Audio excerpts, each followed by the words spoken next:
लालू यादव जी भी संजय यादव से खुश नज़र नहीं आ रहे हैं। रोहिणी आचार्य के सामने आने से, जो कि अभी आपने देखा कि किस तरह से मीसा भारती भी अभी चुप बैठी हुई हैं, जबकि मीसा भारती के बारे में भी कहा जाता है कि उनकी भी महत्वाकांक्षाएँ हैं, वो बड़ी बेटी हैं, सबसे बड़ी बेटी हैं, तो चाहती हैं कि वो जो है सो उत्तराधिकारी बने, जो नहीं हो पाया है, लेकिन वो चुप बैठी हुई हैं, चूँकि सब लोगों को डर लगता है कि अगर हम संजय यादव का विरोध करेंगे तो हो सकता है कि हमको भी रास्ता दिखला जाए। संजय यादव का पारिवारिक मामलों में हस्तक्षेप कुछ चलता रहा और परिवार में कलह और बढ़ता गया, तो कुछ न कुछ नुकसान तेजस्वी यादव को भुगतना पड़ सकता है। रोहिणी आचार्य को लगा होगा कि अरे हमको तो यहाँ पर इस चुनाव में हमको मौका नहीं मिलेगा, और मौका नहीं मिलेगा उसके लिए विलेन के रूप में संजय यादव सामने आ रहे हैं। दूसरी बात ये है कि जो कैडर्स हैं, जो राजद के कैडर्स से हमारी बात हो रही थी, तो उन लोगों ने कहा कि भाई तेजस्वी यादव तक पहुंचना मुश्किल है, वो संजय यादव के माध्यम से ही कोई तेजस्वी यादव के यहाँ पहुंचता है। और जो टिकट का बंटवारा जो होगा राजद के अंदर, उसमें जिनको टिकट दिया जाएगा उसमें कहीं ना कहीं संजय यादव का बहुत बड़ा रोल होगा, और उनके बिना उसको टिक लगाए हुए किसी को भी राजद का टिकट नहीं मिलेगा, ऐसा है। उसमें ये कुछ अपवाद रहेंगे, जैसे लालू यादव जी जिसको चाहेंगे उसको टिकट तो देंगे ही। संजय यादव मतलब इशारा उन लोगों का उन्हीं की तरफ है। ये संजय यादव पारिवारिक मामले में भी हस्तक्षेप कर रहे हैं।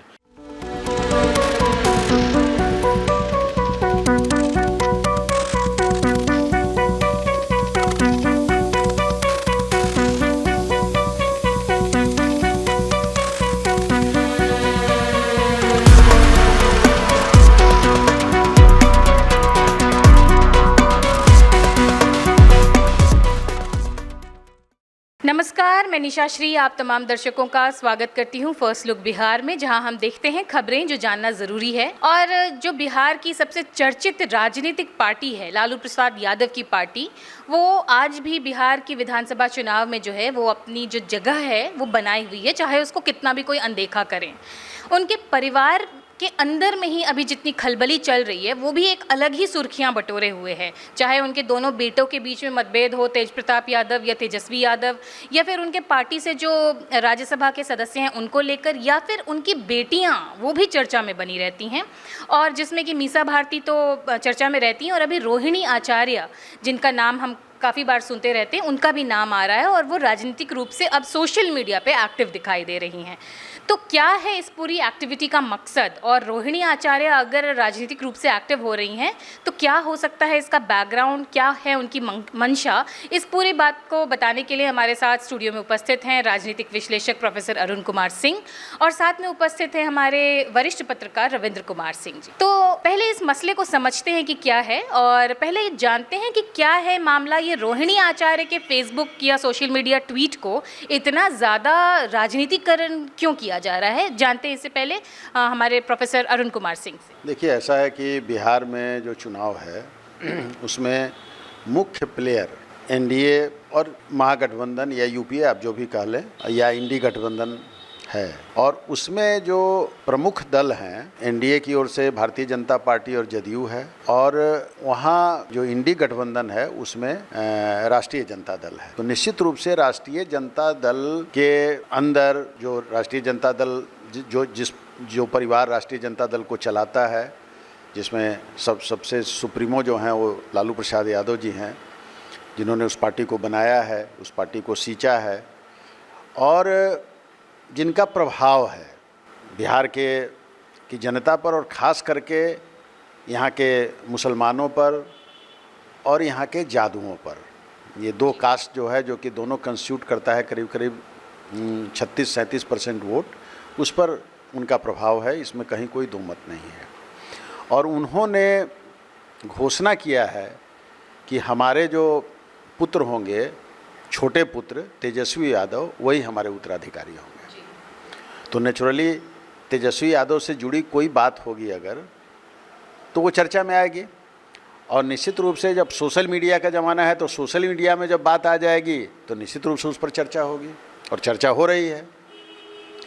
तो ये जो अभी बात आई है उसमें मुख्य रूप से अगर हम थोड़ा सा पीछे की ओर चलें तो आपने देखा कि किस तरह से पार्टी से तेज प्रताप यादव जो लालू प्रसाद यादव के बड़े पुत्र हैं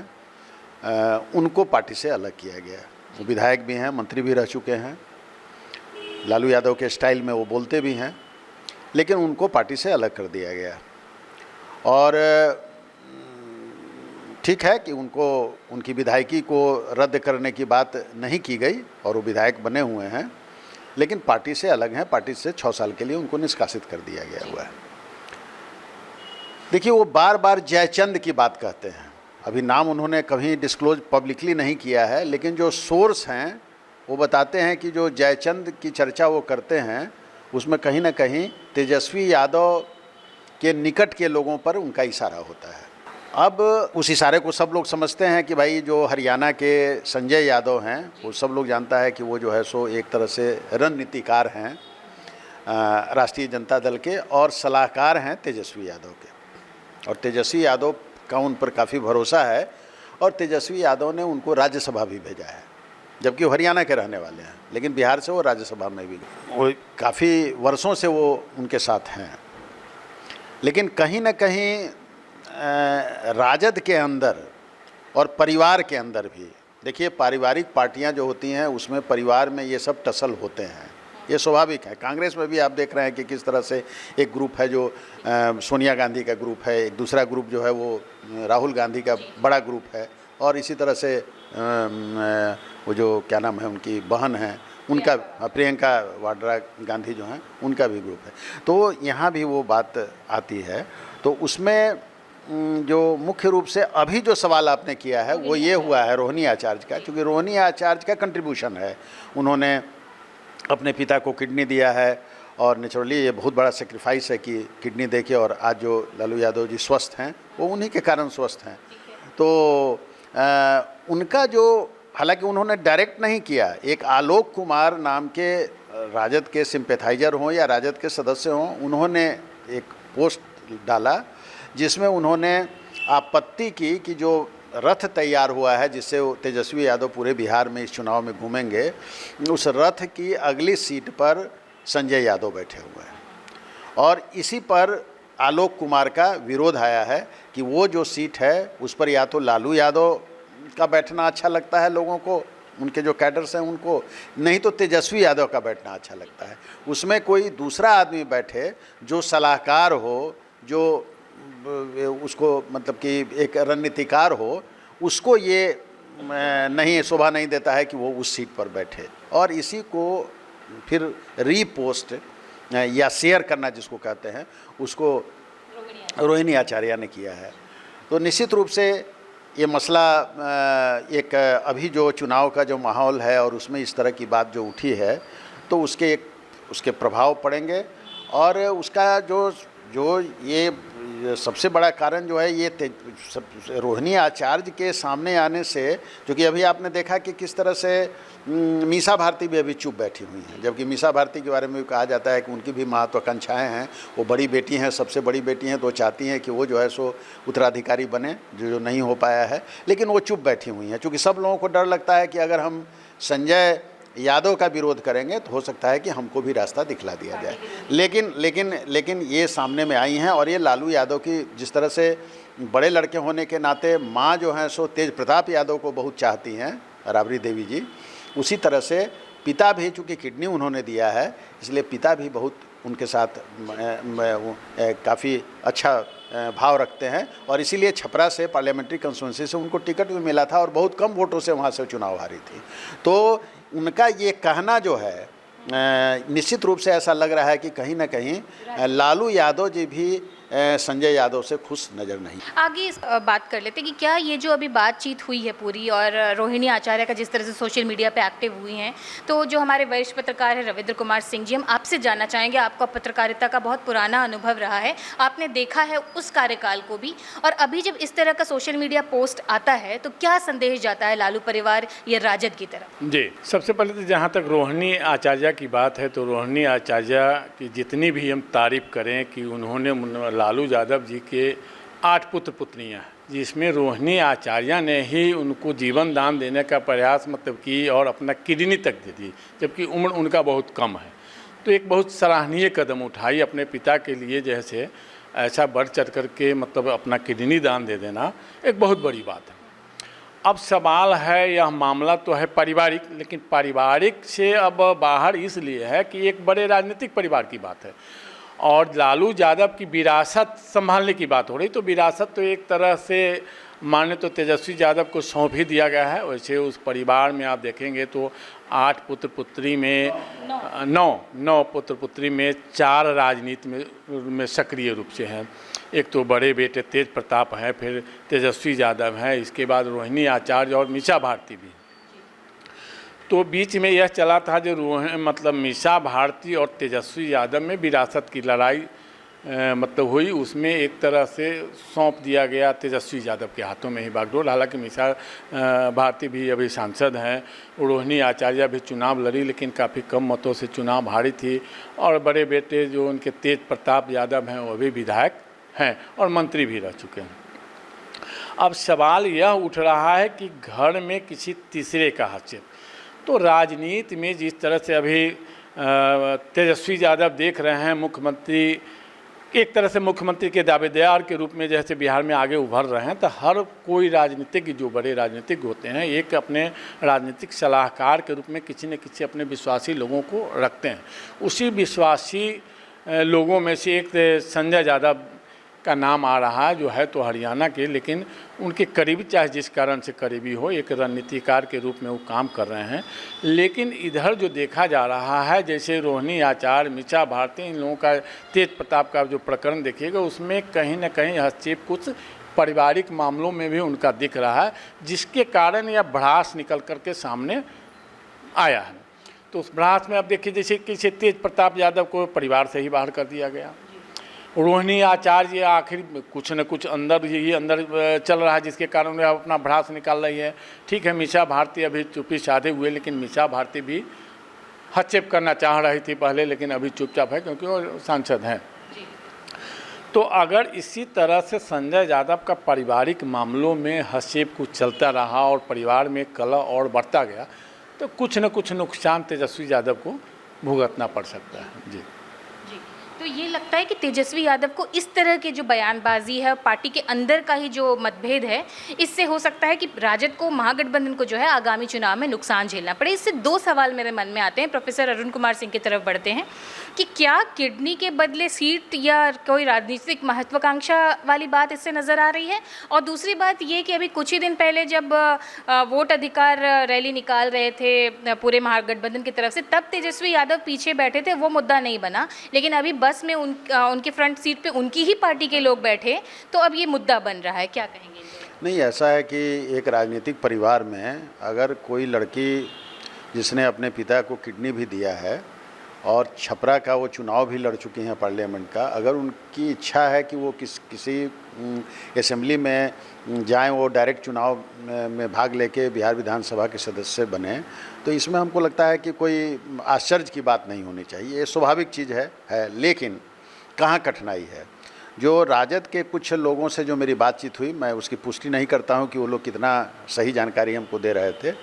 लेकिन उन लोगों का कहना था कि वो चुनाव लड़ना चाहती हैं, लेकिन परिवारवाद का जो आरोप राजद झेल रहा है, चूँकि अभी भी उसके 3-3, 4-4 लोग, 5-5 लोग सक्रिय हैं, माँ पिताजी दोनों बिहार के मुख्यमंत्री रह चुके हैं, तो अगर फिर एक एमपी में चुनाव हारे हुए व्यक्ति को फिर से असेंबली में अगर टिकट दिया जाएगा तो रणनीतिक भूल होगी ये, और परिवारवाद का और भी आरोप ज़बरदस्त ढंग से लगेगा। ऐसा लगता है कि जो सूत्र हैं वो कहते हैं कि ये संजय यादव नहीं चाहते हैं, और संजय यादव ने कन्विंस किया है तेजस्वी यादव को कि ऐसा करने से इसका विपरीत प्रभाव चुनाव के रिजल्ट्स पर आ सकता है। तो हो सकता है कि इस तरह की बात हो, अब पुष्टि करना तो बहुत मुश्किल है, ये सब सूत्र का एक खबर है, लेकिन और तब जब इस तरह की बात अगर आई होगी तो निश्चित रूप से रोहिणी आचार्य को लगा होगा कि अरे हमको तो यहाँ पर इस चुनाव में हमको मौका नहीं मिलेगा, और मौका नहीं मिलेगा उसके लिए विलेन के रूप में संजय यादव सामने आ रहे हैं। दूसरी बात ये है कि जो कैडर्स हैं, जो राजद के कैडर्स से हमारी बात हो रही थी, तो उन लोगों ने कहा कि भाई तेजस्वी यादव तक पहुँचना मुश्किल है, वो संजय यादव के माध्यम से ही कोई तेजस्वी यादव के यहाँ पहुँचता है, और जो टिकट का बंटवारा जो होगा राजद के अंदर, उसमें जो ये जो जिनको टिकट दिया जाएगा उसमें कहीं ना कहीं संजय यादव का बहुत बड़ा रोल होगा और उनके बिना उसको टिक लगाए हुए किसी को भी राजद का टिकट नहीं मिलेगा, ऐसा है। उसमें ये कुछ अपवाद रहेंगे, जैसे लालू यादव जी जिसको चाहेंगे उसको टिकट तो देंगे ही। तो परिवार का ये मानना है, परिवार का भी मानना है और राजद के संगठन के जो लोग हैं जिनसे हम लोगों की बातचीत होती है उन लोगों का भी मानना है कि आज भी राजद में का जो वोट बैंक है वो लालू यादव के कारण है। अभी कोई उसमें ठीक है कि तेजस्वी यादव ने जगह बना रहे हैं और आगे बढ़ रहे हैं और वो अपने पिता का जगह लेने के लिए ये हैं, लेकिन अभी भी जो प्रभाव लालू यादव जी का है उनके जो वोटर्स हैं उन पर, उस तरह का प्रभाव अभी तेजस्वी यादव का नहीं हुआ है। और इस परिस्थिति में पिता की जो विरासत है उसमें नेचुरली जो परिवार होता है उसमें सभी जो उसके परिवार के सदस्य होते हैं वो सब उसमें अपना चाहते हैं कि हमारी भी जगह बने। और हमको लगता है कि इसी का एक झगड़ा परिवार के अंदर चल रहा है, जिसमें अभी नेचुरली संजय यादव चूँकि उनके रणनीतिकार हैं और उन लोगों का ये भी मानना है कि जो रणनीतिकार है उसको पर्दे के पीछे से रणनीति करनी चाहिए, उसको सामने। क्योंकि आपने देखा है कि नीतीश कुमार जब रणनीतिकार को लाए, जिसमें आप देख रहे हैं प्रशांत किशोर की चर्चा हम लोग करते हैं, तो आज प्रशांत किशोर अपनी पार्टी लेके निकल गए हुए हैं। आरसीपी सिंह को उनके पीएस ही थे, प्राइवेट सेक्रेटरी थे जब रेल मंत्री बने नीतीश कुमार जी। आज देखिए आरसीपी सिंह अलग झंडा लेके आज अब कई पार्टी बनाते हुए। तो कहने का मतलब ये है कि रणनीतिकार को उन लोगों का सोच है, परिवार का सोच है कि रणनीतिकार को अपने जगह पर उसको अपने औकात में रहना चाहिए। ऐसा नहीं हो जाना चाहिए कि वो पैरेलल जो परिवार का जो मामला है उसके पैरेलल में कोई व्यक्ति आ जाए, ऐसा परिवार के लोग नहीं चाहते हैं। और इसमें कहीं ना कहीं लालू यादव जी और राबड़ी देवी जी भी परिवार के साथ सहमत हैं। एक कंक्लूडिंग स्टेटमेंट के लिए बढ़ते हैं हमारे वरिष्ठ पत्रकार रविंद्र कुमार सिंह की तरफ, और ये जानना चाहेंगे कि जैसा अभी बात हुई कि क्या किडनी के बदले सीट या राजनीतिक किसी पद की आकांक्षा है, तो एक तरह से रोहिणी आचार्य ने ये भी लिखा है अपने सोशल मीडिया पोस्ट पर कि पद की आकांक्षा नहीं है, लेकिन वो परिवार से बाहर मतलब जयचंदों जैसे लोगों से जो वो बचने की सलाह वो दे रही हैं। तो इससे आप क्या अंदाजा लगाते हैं? रोहिणी आचार्य को कहीं न कहीं यह लग रहा होगा जो संजय यादव, मतलब इशारा उन लोगों का उन्हीं की तरफ है, ये संजय यादव पारिवारिक मामले में भी हस्तक्षेप कर रहे हैं, इसलिए उन लोगों को शंका होगा जो तेजस्वी यादव ज़्यादातर सलाह संजय यादव को मानते हैं। लेकिन आपको यह मानना पड़ेगा कि कोई भी जो कुशल राजनीतिज्ञ हैं उनके पीछे कोई ना कोई राजनीतिक सलाहकार होते ही हैं। अब देखिएगा पिछले ही विधानसभा चुनाव की बात लीजिए, लोकसभा चुनाव की बात लीजिए, तेजस्वी यादव अकेले ही मतलब वार करके हर जगह दौड़ा करके हर क्षेत्र में मतलब अपना जा करके अकेले एक स्टार प्रचारक के रूप में, उनके पार्टी में और कौन स्टार प्रचारक है? तेजस्वी यादव ही हैं। और ठीक है जो लालू यादव जी का वोट बैंक लालू यादव जी के ही साथ है, लेकिन अब यहाँ जो उनके जो वोट बैंक है उन लोगों को यह पता चल गया है कि एक तरह से उस वोट बैंक के लिए तेजस्वी यादव को अधिकृत कर दिया गया है और वही मोर्चा संभाल चुके हुए हैं। तो उस स्थिति में अगर तेजस्वी यादव किसी से सलाह लेते हैं, कोई उनको सलाह देता है तो यह हर लोग करता है, लेकिन विशेष हस्तक्षेप अगर कहीं हो जाता है तो वो थोड़ा विवाद का कारण बन जाता है। हो सकता है संजय यादव विशेष हस्तक्षेप नहीं कर रहे हों, तेजस्वी यादव खुद ही उनको सलाह देते हैं और अपने मन से ही कर रहे हैं और लोगों को यह शंका हो जो संजय यादव करा रहे हैं, इसलिए भी घर में आक्रोश हो सकता है या उभर करके सामने आने लगा है। यह मतलब नुकसानदायक भी हो सकता है, लेकिन कभी न कभी अलग निर्णय लेना पड़ता है। जो राजनीति कर रहे हैं उनके पास भी कुछ अपनी सोच है कि किस तरह से हम आगे बढ़ें ताकि हम पर जो आरोप लग रहा है उस आरोपों में कुछ कमी हो। परिवार बात तो मतलब यहाँ देखिएगा तो कई लोग जैसे कई राजनीतिक हैं जिनके परिवार के लोग चुनाव लड़ते हैं, मतलब पिता पुत्र लड़ते हैं, भाई, मतलब हर तरह के मतलब मामला सामने आता है। तो उसमें यह कोई बड़ी बात नहीं है जो सिर्फ लालू यादव ही परिवारवाद निभा रहे हैं, तो उसमें कहीं न कहीं शंका की दृष्टि पर भी हो सकता है और हस्तक्षेप संजय यादव का हो भी सकता है। लेकिन